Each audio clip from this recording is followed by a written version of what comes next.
ये है ट्रेडिशनल साग मुठिया, एकदम सॉफ्ट और स्पंजी, स्वादिष्ट और हेल्दी, कम तेल में बना हुआ नाश्ता। नमस्कार, nishamadulika.com में आपका स्वागत है। तो बनाना शुरू करते हैं। साग मुठिया के लिए हमने ये 3 हरी पत्तियों वाले साग ले लिए हैं, पालक, बथुआ, मेथी। ये आधा आधा कप साग हैं। सबको अच्छी तरीके से धोकर और बारीक काट लिया है। इन्हें हम डायरेक्ट आटे में डाल करके भी गूंथ सकते हैं, लेकिन थोड़ा सा अगर तेल के साथ कुक कर लें तो इन साग में जो हल्की सी कड़वाहट होती है वो निकल जाती है और टेस्ट एनहेंस हो जाता है। ये एक कढ़ाई ले ली और इसे गरम कर लिया। 1 टेबल स्पून ऑयल डाल दिया। गरम तेल में डाल दीजिए आधा छोटी चम्मच जीरा, 1 पिंच हींग, हल्का सा भून लीजिए। 2 हरे मिर्च बारीक कटे हुए, 1 छोटी चम्मच ग्रेटेड अदरक और इन्हें थोड़ा सा भून लीजिए। और अब ये सब्जियां, आधा कप पालक, आधा कप बथुआ और आधा कप मेथी। हमने ये तीनों मिक्स साग लिए हैं। इन्हें आप किसी एक साग के या 2 सागों के साथ भी बना सकते हैं। अगर एक साग ले रहे हैं तो 1.5 कप ले लीजिए और अगर 2 साग ले रहे हैं तो पौन कप ले लीजिए। इन्हें कुक करने से सब्जियों में जो हल्का खारापन होता है वो ख़त्म हो जाता है और इनका टेस्ट बढ़ जाता है। बस इन्हें 2 मिनट कुक कर लिया है। वॉल्यूम में कितनी कम हो गई सब्जियां, ज़्यादा कुक नहीं करना है, फ्लेम बंद कर देते हैं। और हम मुठिया के लिए डो बनाते हैं।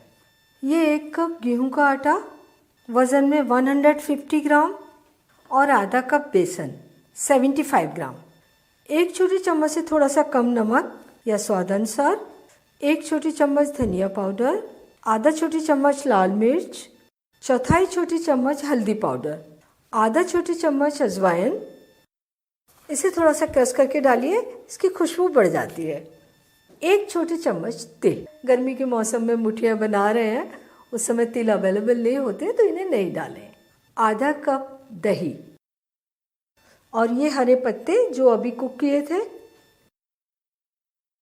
ये 2-3 टेबल स्पून हरे धनिया के पत्ते, 1/4 छोटी चम्मच बेकिंग सोडा।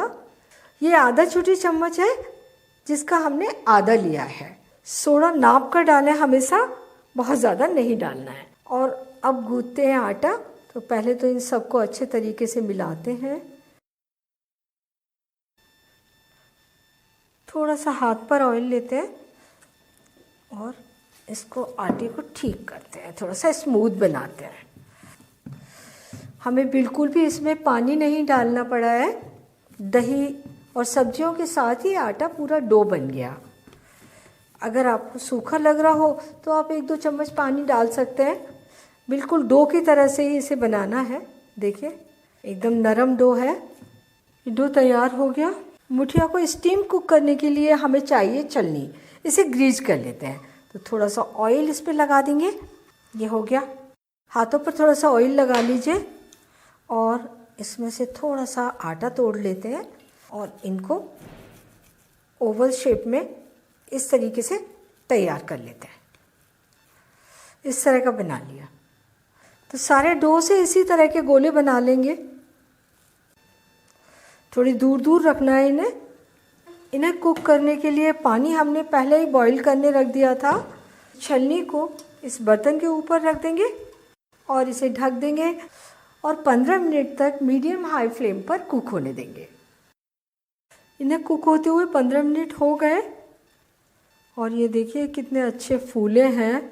काफ़ी स्पेस था इनके बीच में, लगभग सब खत्म हो गया है। और जब ये फूलते हैं ज़्यादा से तो ये हल्के हल्के फट भी जाते हैं। ये कुक होकर तैयार हो गए। इन्हें उतार कर इधर रख लेते हैं और थोड़ा सा ठंडा होने देते हैं। ये रोल ठंडे हो गए। अब इन्हें काट लेते हैं। एक रोल उठाते हैं, इसकी पतले पतले स्लाइस बना लेंगे, आधा पौना सेंटीमीटर मोटे। आज हम बनाएंगे गुजराती ट्रेडिशनल साग। देखिए बहुत कितनी स्पंजी बनी है, सॉफ्ट बनेगी। तो इन सारे रोल को हम इसी तरीके से काट कर तैयार कर लेंगे।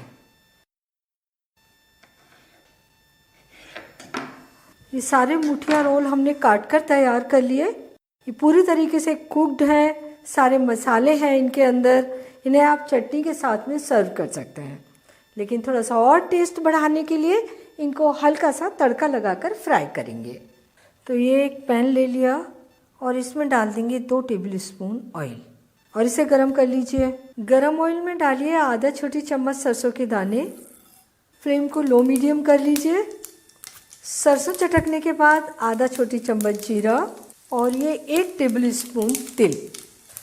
बाकी हम इसमें मिर्च या और कोई मसाले नहीं डाल रहे क्योंकि मुठिया के अंदर पहले से ही सारे मसाले मौजूद हैं। अब फ्लेम को एकदम धीमा किया और ये मुठिया के पीसेस इस तड़के में लगा देते हैं और जितने पीसेस आ जाए उतने लगा दीजिए और इन्हें 1 मिनट थोड़ा सा सीखने दीजिए। 1 मिनट सीखने के बाद इन्हें आप पलट लीजिए। हल्के से नीचे से क्रिस्प हो गए, दूसरी ओर से भी 1-1.5 मिनट सेक लीजिए। ऐसे हमने नीचे की साइड से भी थोड़ा सा कुक कर लिया और ये दोनों ओर से हल्के से क्रिस्प हो गए। अब इन्हें सर्व करते हैं। और इस कढ़ाई में तिल और जीरा तो काफ़ी बचे ही हुए हैं, थोड़ा सा ऑयल डाल देते हैं और बचे हुए मुठिया इसमें सेकने के लिए लगा देते हैं। मुठिया बनकर तैयार है, एकदम सॉफ्ट है, स्पंजी है और स्वाद में बहुत ही लाजवाब है। इन्हें आप हरे धनिए की चटनी, टमाटो सॉस या अपनी किसी भी मनपसंद चटनी के साथ में परोस दीजिए, सभी को बहुत पसंद आएंगी। और इसे बनाने में आपको कोई दिक्कत नहीं आएगी, लेकिन जब आप इसका डो बनाएं तो इसे ज़्यादा पतला ना करें और बहुत ज़्यादा हार्ड भी ना हो। इसे कुक करते समय ध्यान रखें 15 मिनट तक लो मीडियम फ्लेम पर इसे स्टीम कुक कर लीजिए। बहुत ही अच्छी मुठिया बनकर तैयार होंगी और इतना नाश्ता परिवार के 3-4 सदस्यों के लिए पर्याप्त है। और ये मुठिया आप फ्रिज में रख के 3-4 दिन तक खा सकते हैं।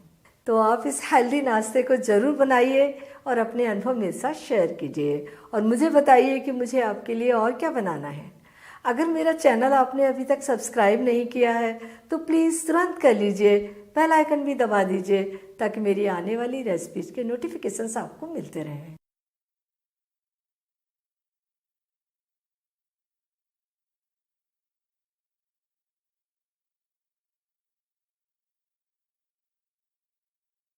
राइस नान खटाई, ये ग्लूटेन फ्री नान खटाई है। इनका फील, टेक्सचर, स्वाद मैदा और सूजी के नान खटाई से एकदम अलग है। इसे बनाने में आपको कोई भी दिक्कत नहीं होगी।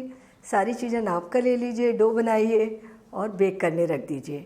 अगर आप बच्चों को मैदा खिलाना नहीं चाहते तब आप उन्हें ये नान खटाई बनाकर दीजिए, उन्हें बहुत पसंद आएंगी।